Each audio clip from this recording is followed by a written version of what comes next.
Hello student, good morning. This is Sandeep Kumar Singh and this is your chapter 18 of SST Kings, Queens and Rulers. Students, there were many great personalities in our histories and they have also known today by their great work. So let us read about these personalities of our history. First, the great personality was Ashoka. Ashoka was one of the greatest ruler of India. He was grandson of Emperor Chandragupta Maurya. Students, there were many kings and queens in our history and they are also great influence in our country. In ancient time, there was a dynasty who ruled that is called Mauryan Empire and who founded the Chandragupta Maurya. The Ashoka was the grandson of the Chandragupta Maurya. Ashoka wanted to conquer kingdom called Kalinga, so he attacked Kalinga and conquered it. In starting, the Ashoka was a great ambitious ruler. He wanted to expand his empire to all over the India. To do this, he attacked many states and conquered them and expand his empire to all over India. The Battle of Kalinga, however, saddened Ashoka. The sight of the dead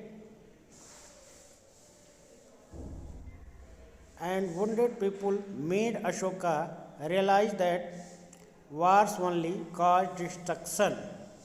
When Ashoka attacked on the Kalingas, there were many people are killed.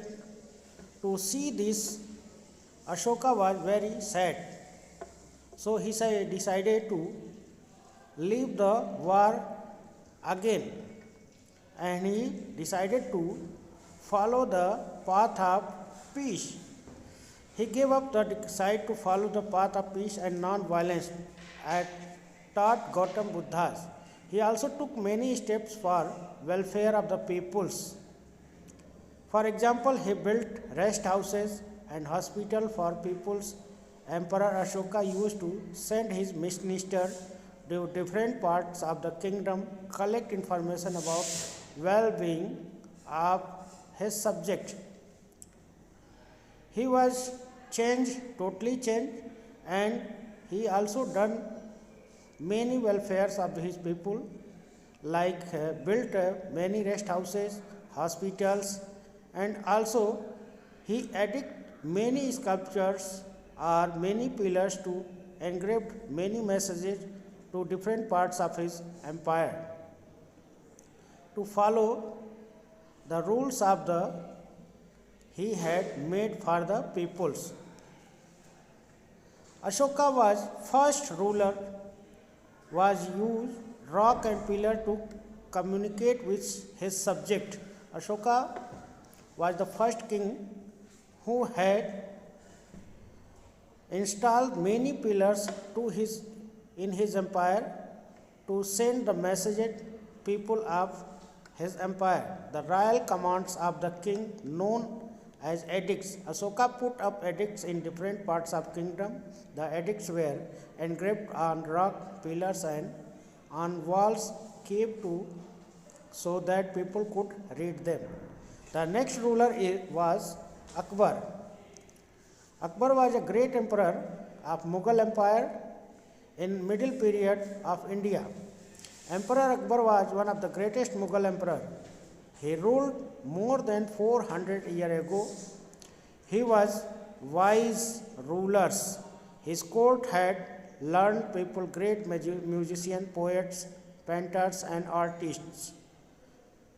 The Akbar was a great ruler of Mughal Empire who had founded by Babur, and in his court there were many peoples lived called Navratnas, 9 gems. Akbar court. Akbar wise minister Birbal and famous musician Tansen were such Navratnas. There were many learned people lived in his court, but two more, Birbal and Tansin were most famous people in his Navratnas. Akbar respected all religion. He also known for his love and art literature. He worked hard for his welfare of his people. Akbar got for palaces and many buildings including the cities and Fatehpur Sikri constructed. He built his capital in Fatehpur Sikri in Agra, and he also built many forts and palaces in these places. Next ruler was Shah Jahan. Shah Jahan was also great emperor of Mughal Empire. Emperor Shah Jahan was son of Jahangir and grandson of Akbar, Emperor of Akbar. When he became the ruler of whole North India was already under the Mughal rule. So he turned his attention to south. Shah Jahan was only one ruler who conquered the north of India and decided to conquer South India. Many foreign travelers visit in India during Shah Jahan rules. They have written the people happy and prosperous. Shah Jahan built the Taj Mahal. It was built in memory of his wife Mumtaz Mahal. Shah Jahan built the many buildings. He also built a great sculpture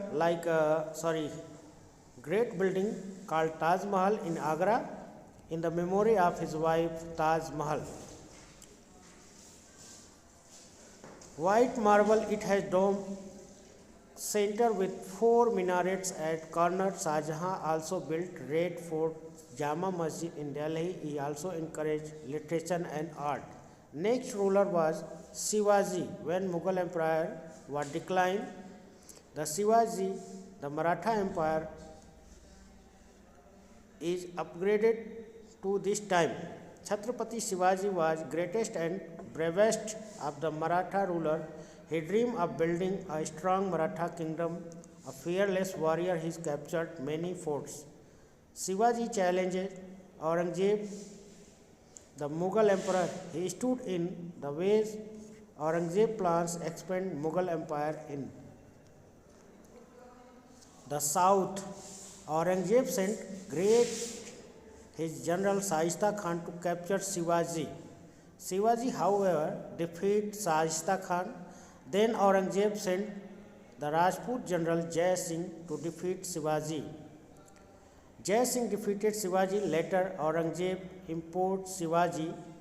However, Shivaji managed to escape and reach his capital, Raigad. From there, he continued to conquest. He was able to capture many forts and Deccan region. Student, here you have to give spot check. Fill in the blanks. You have to fill in this sentence to complete the sentence. Emperor was grandson of Chandragupta Maurya. The first question is Chandragupta Maurya grandson was? The answer is Ashoka. The first answer is Ashoka. The next question is Emperor Akbar built Sikri. The complete sentence is Fatehpur.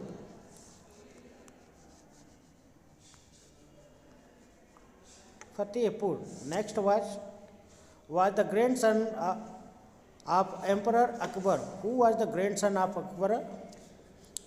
The answer is Shah Jahan. Next is sent Jai Singh defeat Shivaji. Who sent Jai Singh to defeat Shivaji? The answer is Aurangzeb.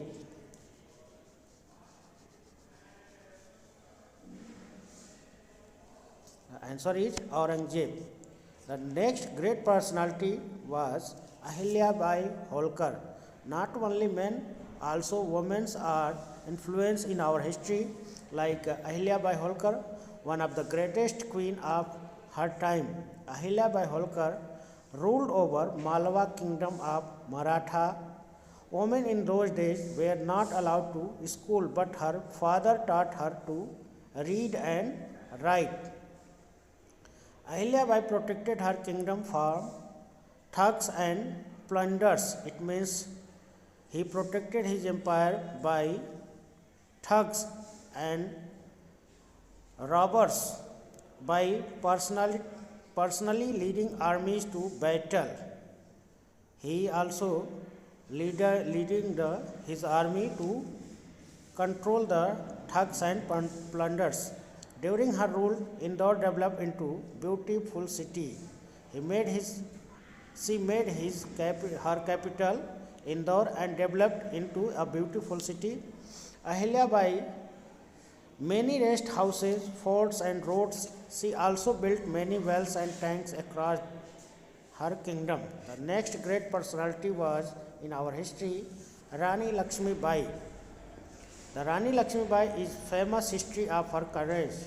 She was one of the important figures of the Great Revolt of 1857. Rani Lakshmi Bai was a queen of Jhansi when the British government ruled over the India. She was married Gangadhar Rao, Maharaja of Jhansi. After her death, her son Rani Lakshmi Bai adopted a son. However, the British did not recognize the right of adopted son to be next king.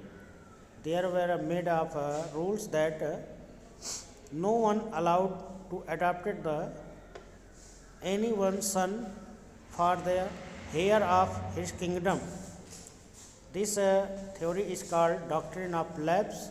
By this, no one allowed to adopted anyone's son to her empire. So after the death of Gangadhar Rao, the British decided to capture Jhansi. Lakshmi Bai was determined not give up Jhansi. Along with her faithful warriors, she fought bravely against the British. It is believed that on the day the British army entered Jhansi, Rani Lakshmi Bai took up arms, strapped her son to her back, held two reins of her horse in her mouth and fought using sword in both her hands. However, the British won. Rani Lakshmi Bai joined Maratha generals Tatya Tope and reached Gwalior, but she died in battle with British when they came to capture Gwalior. She was only 23 then. She indeed was brave daughter of India. So student, in this lesson, that's all. In next video, we will explain about next chapter. Till then, goodbye. Thank you.